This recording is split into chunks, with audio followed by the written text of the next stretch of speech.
Hey everyone, Haley and Nicole here from Quest Trust Company. Today's video is going to be all about traditional IRAs and the most frequently asked questions that we get when it comes to these types of accounts. So if you have been wondering, is a traditional IRA right for me? Should I have one? What other specific things go along with this plan? Watch this short video and we will take you through all of the most frequently asked questions that we get here at Quest Trust Company. So Nicole, what's the first question that we have on our list today? Well, actually, one of the most frequently asked questions is, what is a traditional IRA? Haley, can you tell us? I can, yes. So a traditional IRA is an individual retirement account that grows tax deferred. So there are a lot of types of IRAs out there. Traditional IRAs is actually one of the most common types of IRAs out there. And the reason being is because if you have a 401k or some sort of employer's plan or some sort of retirement plan through your employer, when you leave that job and you're eligible to roll over those funds from your 401k into an IRA, those funds will roll over 9 times out of 10 into a traditional IRA without any tax implications.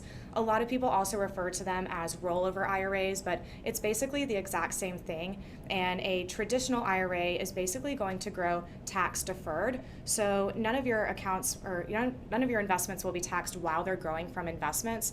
But when you go to take out your distributions later at retirement, you will pay taxes on those distributions. So it's a great type of account. It could allow you to defer your taxes until later, until retirement. And the idea behind that being is once you're retired, ideally you'll be in a lower tax bracket. So if you can defer your taxes until later, you could essentially end up paying less taxes on your distributions at a later date. All right, Nicole, what is question number 2? Question number 2 is, how much can I put into a traditional IRA? Yes, so the contribution limits to the traditional IRA, they did actually increase 2 years ago, back in I think 2019, but with the traditional IRA, you can personally contribute up to $6,000 a year, and this would be funds from your own checking or savings account that you're putting into the IRA. You can contribute up to $6,000 or $7,000 if you're over the age of 50. And I know that's not a whole lot, but at Quest we always like to say it's not about how much you can dump into the IRA, it's about taking a small amount, putting it into the IRA, and then doing creative investments with it so you can grow that account and avoid taxes on the earnings that you make. So yeah, $6,000 a year, $7,000 if you're over the age of 50. I will let you guys know that if you are rolling over funds from a 401k or maybe like a 403b, thrift savings plan, any of those other types of employer plans, those rollovers are not subject to the contribution limits, and neither is profit from your investments. So if you take $6,000, throw it into a traditional IRA, do a couple of deals with it, and say your investments return $50,000 in a year, that's okay because that's not money that you took from your own personal pocket and put into the IRA. So it's kind of just about thinking outside the box. Don't let those low contribution limits deter you from putting money into an IRA because it really could have so many benefits at the end of the day. Exactly. Something I always like to say to clients whenever they ask about, what if I have all these earnings from the contributions I've made in my investment? I always like to say, if you can turn $1 into $1 million, all the more power to you. Exactly. And if you can turn $1 into $1 million, you'd probably want to do that in an IRA where you could avoid income taxes, capital gains taxes, all of that fun stuff that we don't like to deal with. By doing your investments inside of these IRAs, it could really, really maximize your tax deferred or tax-free savings. Definitely. Nicole, what are some of the other common questions that we get about traditional IRAs? So the next most common question that we have seen is, how can I move my traditional IRA funds into a self-directed IRA? Haley, can you answer that? Yes, I love this My one. favorite question. So this is a trick question. So there is actually no such thing as a self-directed IRA. A self-directed IRA is not a specific type of account like a traditional IRA is. So we get this question all the time. People call in, they're like, well, I have a traditional IRA. How do I put these funds into a self-directed IRA? And it's honestly a really simple process. Whenever you open up an IRA at Quest, you still open up a traditional IRA. So whenever you open up an account at Quest, the type of account that you're opening still technically is a traditional IRA, but since that account is held at Quest and we allow our clients to invest into privately held assets that you actually choose that investment, That's what makes it a self-directed IRA. To let you guys in on a little secret, self-directed is really just a marketing term. Again, it doesn't specify the specific type of account. There's no legal difference between the IRAs that we hold at Quest and your IRA at Fidelity, Charles Schwab, any of those other normal custodians where you might currently have your IRA. Again, you would just open up a traditional IRA at Quest, and since that account is held with us, it has the ability to be self-directed into real estate, notes, and other privately held assets. So we're really knocking them out. Nicole, what other questions do we get? What else do we have to go through today?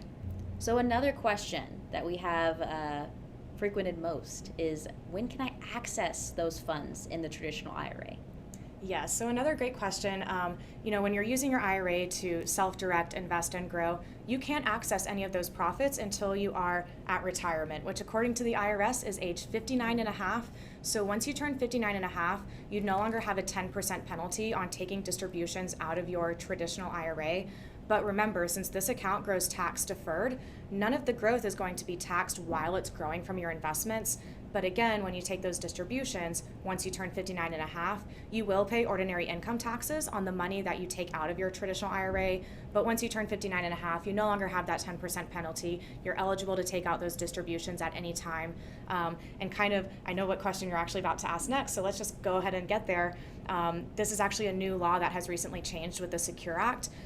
Once you turn age 72, you are going to have what's called required minimum distributions from your traditional IRA, where basically, since none of that money has been taxed yet, the IRS kind of wants their tax money from you. So once you reach a certain age, which is now 72, it used to be 70 and a half, the IRS is going to require you to take out bits and pieces of that traditional IRA each year. Again, this is what we call required minimum distributions, or RMDs. We recommend consulting with a CPA to make sure that this calculation is done correctly, but just be aware that once you turn 72, you will be required to take out pieces at a time each year. And the other important age to remember is 59 and a half, because that's when you no longer have that 10% penalty on your traditional IRA distributions. So our final question is actually going to be, what is the difference between a traditional IRA and a Roth IRA? And we get this question a lot. So Haley, can you please explain that as our finale? Yes, and not only what is the difference between a traditional IRA and a Roth IRA, but which account is best for me. We like to post these videos for you guys so you can know the intricacies of these types of accounts and really identify which type of account you should be investing with. That's not something that Quest can ever determine for you, because it really depends on your situation. So the biggest difference between the traditional IRA and the Roth IRA is essentially when the money is taxed. Again, when is the money from your traditional IRA taxed? Later at retirement, whenever you take your distributions. So as that account grows, it's growing tax deferred. None of that money is considered to have been taxed yet. So the distributions are taxable as ordinary income. However, with the Roth IRA, this could be a really, really great tool if you're looking to substantially grow your IRA over the next 10 to 15 years, is to definitely do at least some of your investments within a Roth IRA. Because unlike the traditional IRA where you have to pay taxes on all of your distributions, with the Roth IRA, that account is taxed up front. When you put money in, when you make contributions, you don't get any tax deductions. But or if you convert funds from your traditional IRA into a Roth IRA, you pay taxes going into the Roth, because essentially the money is going from a pre-tax account, the traditional IRA, into an after-tax account, which is the Roth IRA. So both accounts can be self-directed in exactly the same way. They all have the same rules and regulations, but the biggest difference is when that money will be taxed. We will be posting another video shortly about should I have a Roth IRA? What are those most frequently asked questions? But if you guys have more questions, there is a lot more knowledge than we share in these little short 5-minute videos for you. So give us a call, talk to an IRA specialist. We can take you through the ins and outs of how do I fund my traditional IRA? Do I qualify for one? Can I roll over my 401k yet? Should I invest with a Roth IRA? How should I convert my funds? I could literally go on about these all day. And we do, so that's exactly what we're here for. Give us a call. You can pick our brains on all of this knowledge. We can't tell you how to structure your investments, but we are the experts when it comes to self-directed IRAs, the rules, restrictions, prohibited transactions, and we would love to help walk you through all of these steps one-on-one. That way we can really determine your personal situation, really tailor it to, do you have accounts? Are you looking to roll funds over? Again, I'm just going to start listing things, but give us a call. These are the most frequently asked questions that we see, so we wanted to make a quick video to cover those for you guys. But you can reach us at the office at 855-FUN-IRAs, or you can request a free consultation with one of our several IRA specialists online at our website. Again, 100% free to talk to us. Even if you never open up an account, we are here to be a good resource for you and help to educate you about all of these little retirement principles that can make you more wealthy for you and your family in the long run. Okay, so hit subscribe to this video. If you like these videos, you want to see more of it, make sure you subscribe to our YouTube channel. You can find us on Facebook and LinkedIn as well. So if you have any questions, again, guys, give us a call or show in the comments below. Bye. Peace.